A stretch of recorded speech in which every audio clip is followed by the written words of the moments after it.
nan dam chiều mô du đốt mi u nào cả rual le po kan theng sa le kan ngak lap mi December kan noa lung anau lung leng a suale liam chia ngai na kin ne tu Giêsu a suak zo kan shanga kan ngai en nuam sati Christmas kan malai cha a tu wa chun len roal kan kin si lo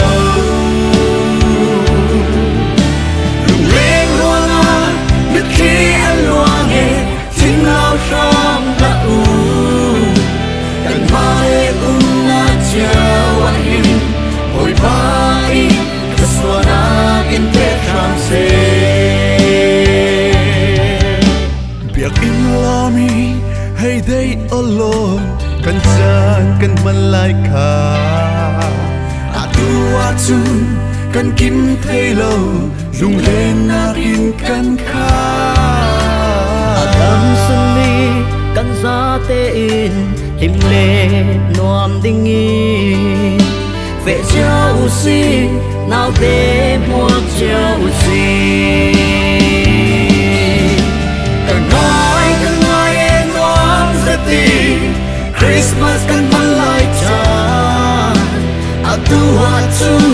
len roal kan kin si lo lung leng roa mit khi an loang e sin lao sham da u kan mai na chia wa him oi bai kaswana in te tram se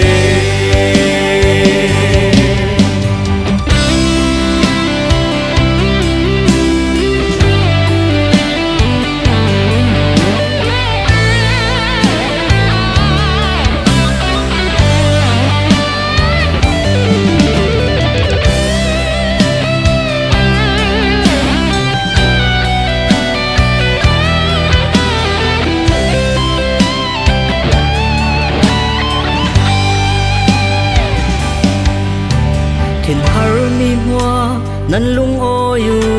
ria sia mi dam thlangu kan ranga hin nau te Giêsu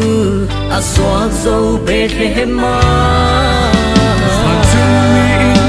lung oi na tu thang cha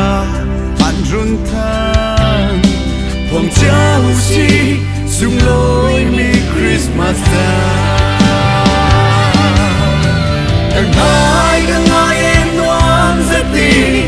Christmas kan malai cha a tu wa chun